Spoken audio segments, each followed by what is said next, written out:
Greetings and hello munchkins and viewers alike. It's me Munchie and welcome back to an introduction video. Thank you guys for tuning in yet again to another rescue or surrender intake story. My name is Munchie and I run a small mammal rescue for hamsters, gerbils, and mice with my wonderful team of volunteers. Today we're going to be talking about an animal we recently took in, their backstory, and what they originally came in, if that hamster, gerbil, or mouse came with any of their belongings. Today's story is based off of a Craigslist rescue. This was not a surrender intake where people will contact the rescue to see if we can take in their small animal. So we reached out to these people and offered to take the animal. I'm going to be talking to you guys about what he came in, which is kind of showing you real quickly. I have it here. Yes, it is a tiny tailed cage and I don't like these cages. I've already told you guys why I don't like the cages, and if you're new here and would like to know why I'm so against these childlike cages that are very plasticky and they are cheap and small and yeah,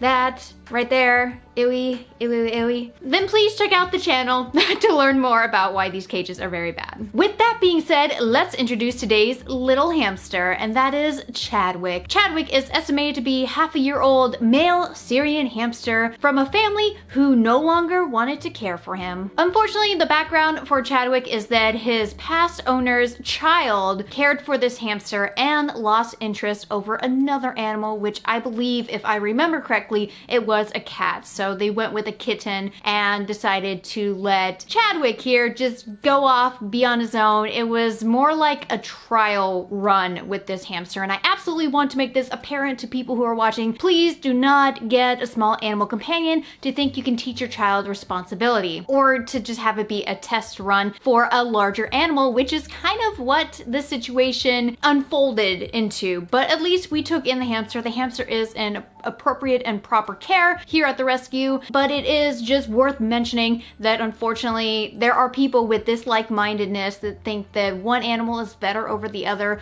or they want to just do a little trial run or just put all the responsibility on their child when that child may or may not be responsible or responsible enough. I mean, I am an adult and I can tell you right now, some adults are just absolutely not responsible. So it really depends on the individual, and I know a lot of the times people are like, well, these animals should not be for children. It's just more of a generalized term where sometimes people don't understand that a child may not have the mentally wise to be able to handle a living thing versus an adult where their brain is fully developed. That's why I just want to say that right here, where people, when they give a child a responsibility like that of a living thing, it is seen as a bad thing. But Chadwick, unfortunately, was in this thing! Hamsters in the United States need 450 square inches of floor space. This is under 200 square inches of floor space, usually. This is very confined space, and it's not very large enough to house larger hides. A Syrian hamster, also known as a nickname of teddy bear, panda bear, golden bear hamster, or just golden hamster is appropriate term, but usually it's called a Syrian hamster. That's what Chadwick is, and he was put inside of here. No, this is not a dwarf hamster enclosure, even though the tubes can fit a dwarf hamster comfortably. It definitely cannot fit a Syrian hamster comfortably. And unfortunately, this wheel in here is 6 inches. So this is what they call a starter kit, hoping that you would buy more and connect more. But you should always get a cage that's a one and done deal, just because usually parents just want one thing and then just done. They're done with it. They don't think that they need more because they have the false sense that, well, just one cage should be enough, right? And not understand the situation of that hamster and their lifestyle, where hamsters run on average 5 to 10 miles a night in the wild and about 5 miles on average in captivity on an appropriate size wheel. You don't want their backs curving. They should be straight on the wheel. Hence why I say this wheel is small, because Syrians need 10 inches. Yeah, much bigger than the 6-inch wheel. So enough about this cage that I showed you here. Let me show you the ad. So there's 2 ads that was about Chadwick here, but we are going to show you the ad that we inquired about first, but the ad that comes second is actually the ad that I saw first. I know it's very confusing when I say it like that, but I didn't put 2 and 2 together because I wasn't thinking at the same time. But when we saw this ad, it kind of alarmed us and we wanted to inquire more, especially since we saw an empty enclosure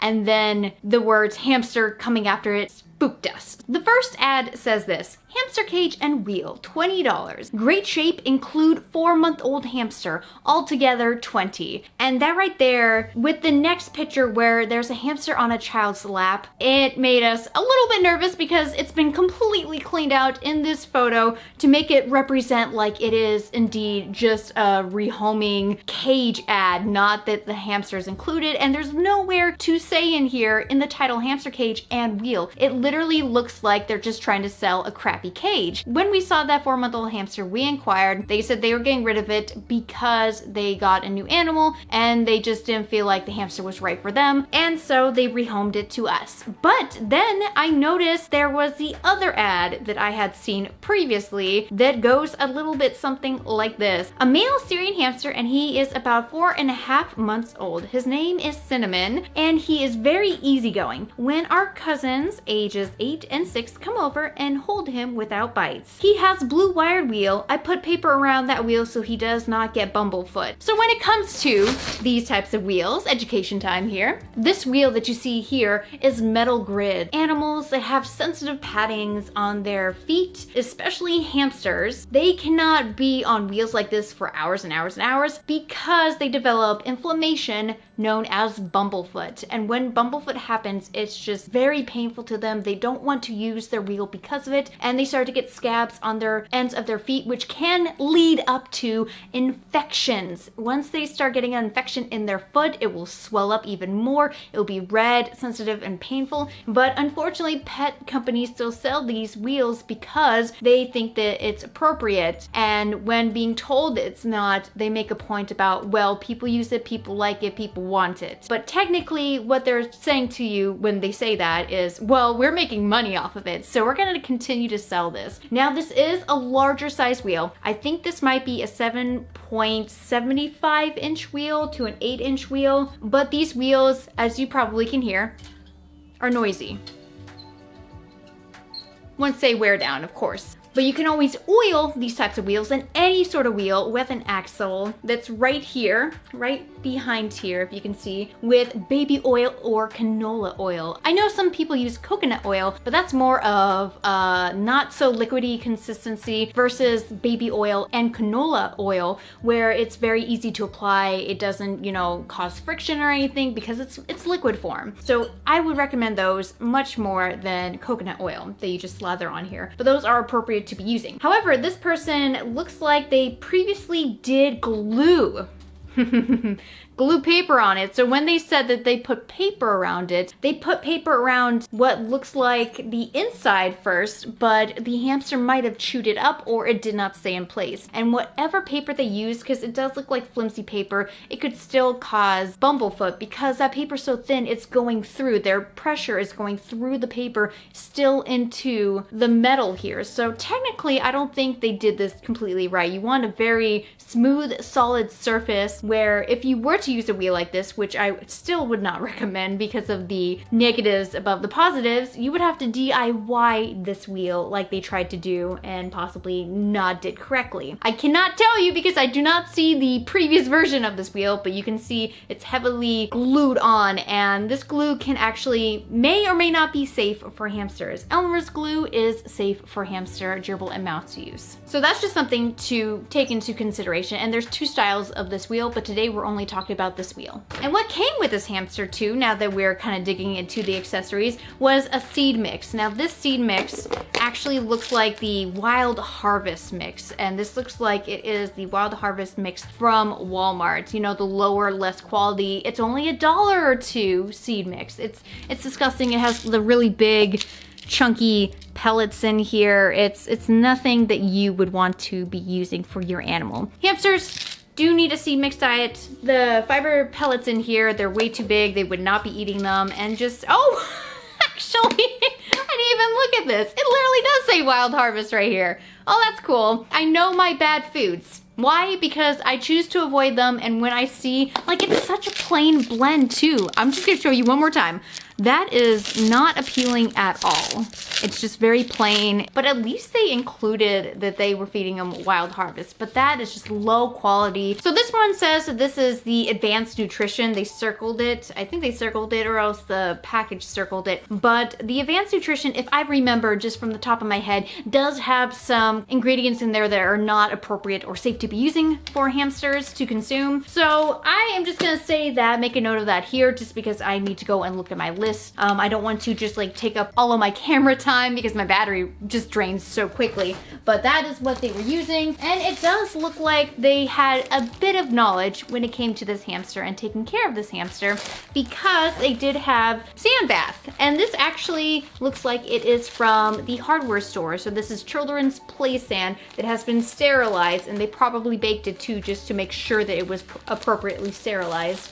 But it looks very thin, it's very fine, it's not dust. Dust is too fine of a powder, that's why sand is needed for hamster use. But yeah, it just says hamster sand right here. And it seemed like this person did do some research, but then also didn't. So let me continue with the other part of this. Unfortunately, we are back to working, and it is time for Cinnamon to go to Good Family for more attention to him. That right there is different from what we were told when taking in this hamster, that this hamster just was being rehomed because they are focusing on another animal. But in this situation, in this other ad, it definitely lists like, hey, during the pandemic, we're gonna try this hamster out, and now that we're going back to work, adios. So really, I don't know if it was a mixture of both things mentioned, one thing mentioned over the other, making it seem like, you know, they're just moving on from one situation to another. It's so confusing. You have the information now, you could just run with it. But I bet you it's a mixture of both, where it's just another animal and then going back to work. So when we got him, they told us that he was 2 months old, but I think they might have got that confused with how long they had him for, which is 2 months, it seems like, because in the ad they did specify he's 4 months old. But upon looking at him, he looks to be half a year old at 6 months old. 4 months old, he is extremely huge, and we do not believe this guy is that young. We do believe he's a little bit older, especially with those balls, you know? He is a very ballsy boy. But he is a hamster that doesn't necessarily like human interaction. He freezes a bunch, but he is still gentle. He does still behave well, but during the car ride home, he was actually placed inside of here. But in the ad that was talking about going back to work, that second ad, they had him in a very small Sterilite bin. It was definitely not the appropriate size, nor was it like an 110 quart bin, which even then, that's a 450 square inch bin, but the height on that is not appropriate for large adult Syrian hamsters because they can easily reach it. But they had him in something small, but in some photos of that ad, they had him in a playpen that they had purchased, which they did not give to us here, which makes me think maybe the kitten story is correct, where they kept that playpen for kittens. So we didn't get the playpen, but at least we know that he did come from this cage, and then they tried to upgrade him to a bin cage, which they showed, but it was just not an appropriate thing. So this person did partially try for him. And to that, I just want to say, guys, when you go to get a hamster, it's a better idea to start off with the right stuff rather than work your way up to it. There are people that are completely oblivious out there to appropriate care, but for people who actually did care and then said, well, I don't have money for that, so I'm gonna get this right now and then do it later. Let me tell you right now, you are wasting your money. And people we have talked to who say they bought this and then upgraded to this and then upgrade to this and then thought, you know what, this is too much. It gets overwhelming for people when they do it like that. So please, if you're new and you're learning from these videos and videos online, don't just say, hey, I don't have money for this right now, so I'm just gonna get the cheapest thing and then work my way up. Just don't do it like that. It's not a good deal. So they tried, but it sounds like lost interest, new animal, going back to work. But Chadwick is an amazing little fella. He's just not hand tame right now. At least he's more shy rather than timid that we can see. And the ad did describe that it seems like he was friendly around young kids, but we have yet to see that when trying to handle him. But he is in the Night Angel